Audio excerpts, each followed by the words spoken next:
Magandang araw mga amot. Welcome sa Kalye Topics. Sa video na to ay magbibigay tayo ng komento patungkol po dito sa naging balita. Kanina lamang po. Patungkol po ito dun sa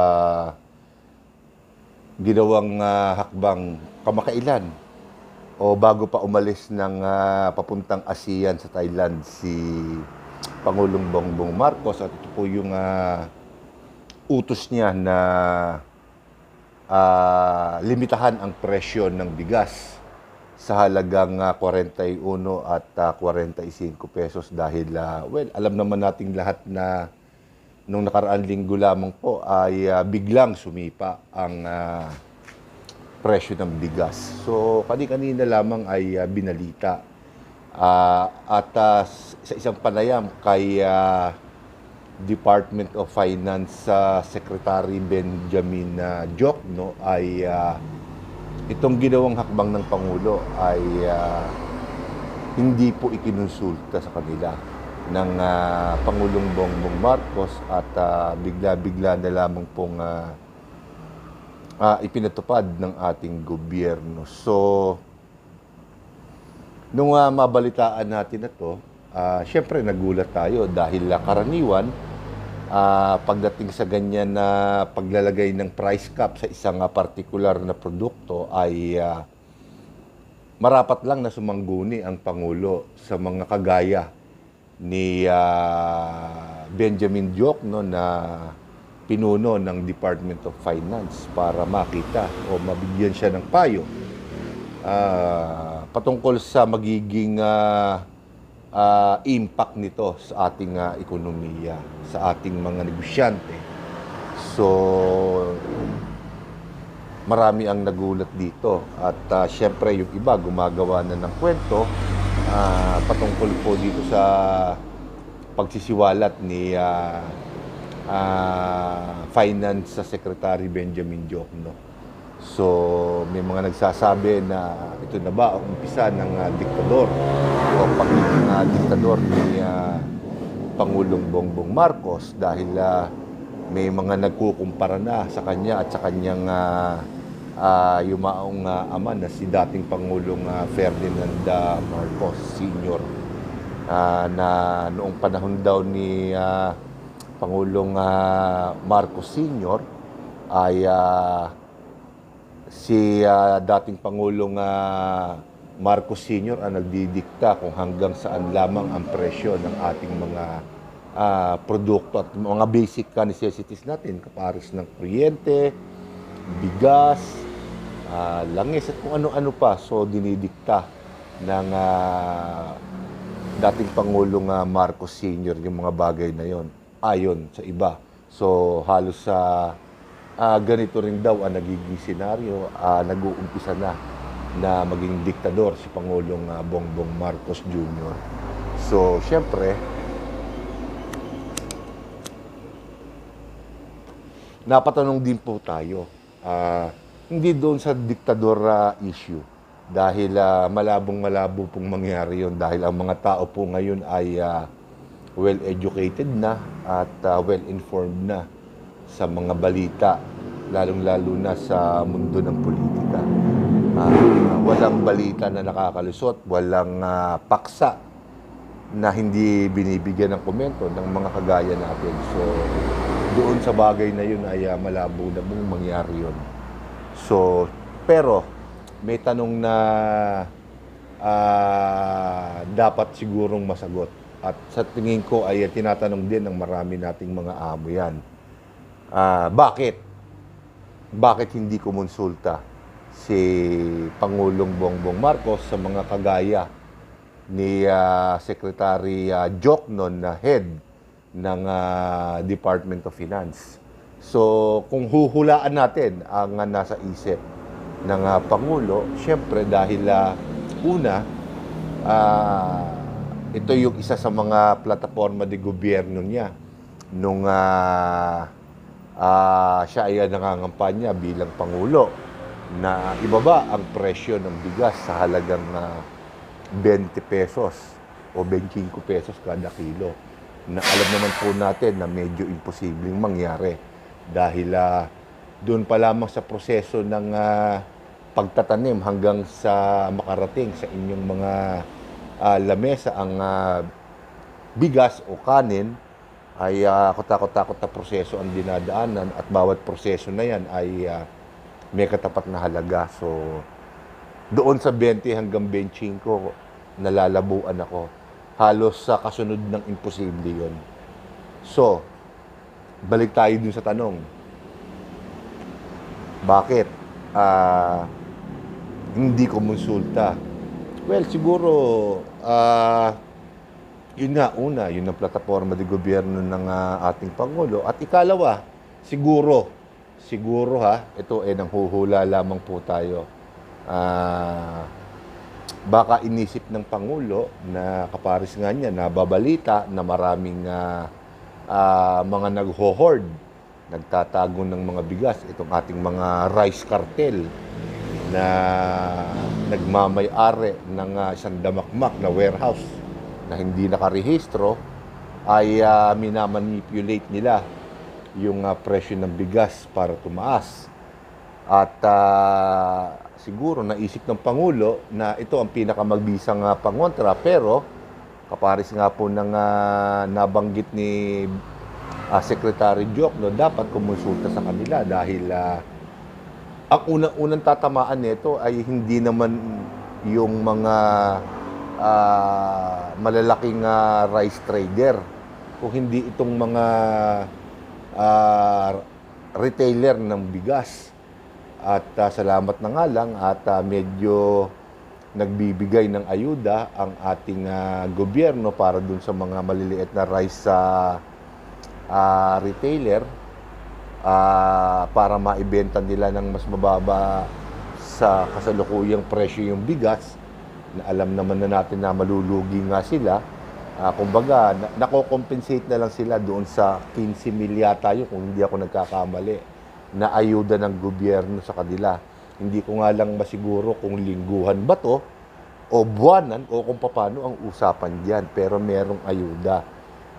Pero sinabi naman ng mga eksperto, katulad nga po ni Finance Secretary Jokno, na hindi sustainable itong pamamaraan na to at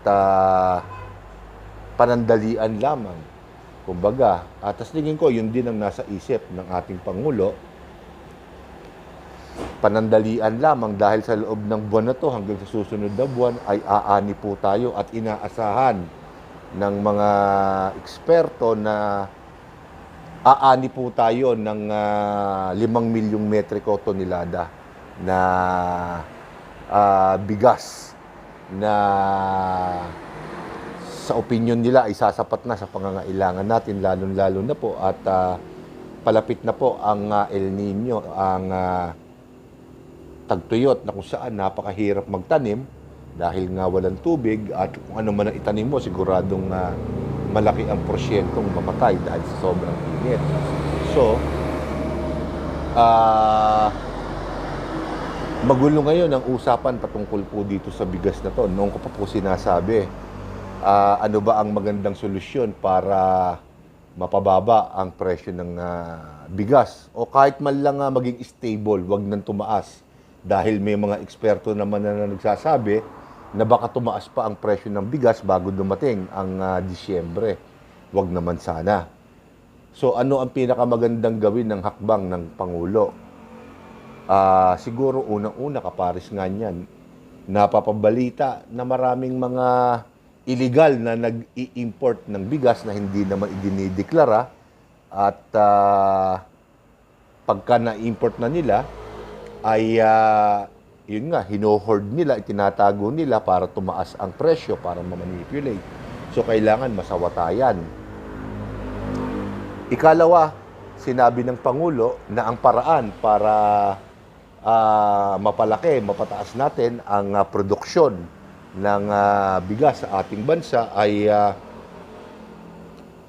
gumamit na ng teknolohiya, makabagong teknolohiya, na noon ko pa rin sinasabi.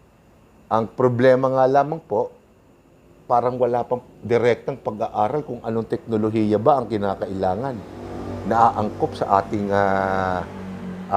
klima sa ating pangangailangan dahil nagsalita ang Pangulo na doon sa ibang bansa daw, sa bawat isang ektarya na naaaning bigas ay katumbas ng, hindi lang natin sigurado, 10 tonelada kada isang ektarya. Kumbaga, pinaka-minimum na yon. So, pwede pang pumanik doon. So, anong teknolohiya yon?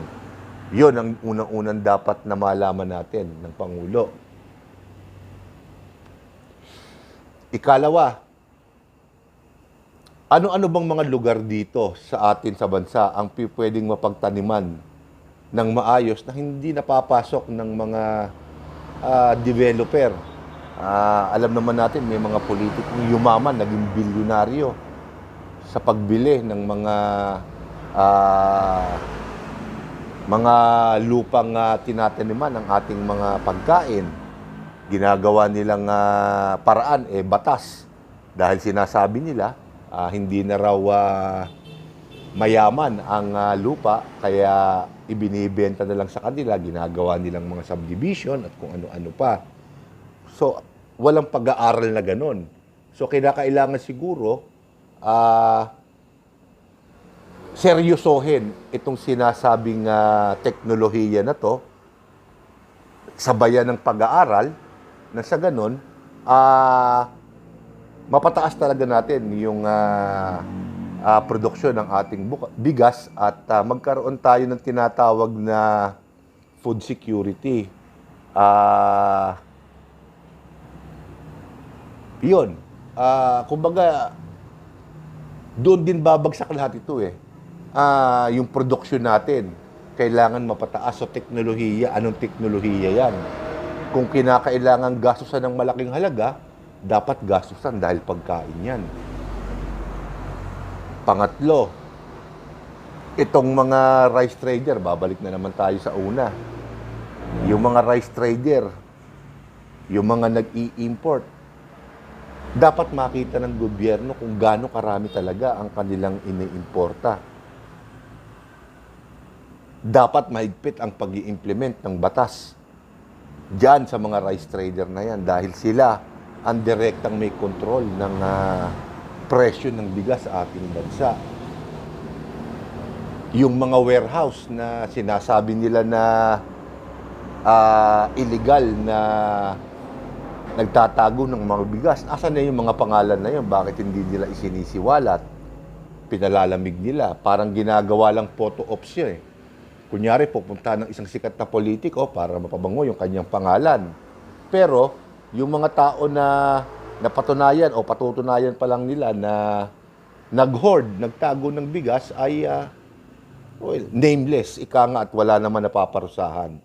So, dapat maging seryoso ang Pangulo dyan at dapat sa bawat hakbang ng Pangulo, kumukonsulta naman siya dito sa kanyang mga itinalagang gabinete, sekretaryo sa iba't ibang departamento na may kinalaman sa ating food security. Dahil kung hindi, lalabas lang na puro inutil lahat yan at lalabas din na hindi marunong pumili ang ating Pangulo. So, pangit yun para sa parte niya. So, yun yung mga bagay na dapat na isecure ng ating Pangulo. Para hindi siya lumabas na kahiya-hiya, hindi siya mapagbintangang nagdudunong-dunungan at kumbaga bumabalik na naman doon sa era ng sinasabi nilang diktadurya.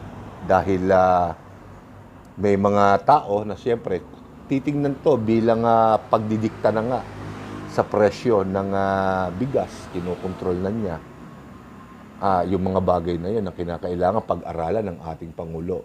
So, dito ko muna tatapusin ng video na to at babantayan po natin itong mga pangyayari nito dahil syempre pagkain ito at malapit na po ang mag-umpisa ang El Nino. So, with that, ako po si Boss Dags at kung dito sa channel na to, ako ang boss. Kayo naman po lahat ang mga amo ko. Marami pong salamat.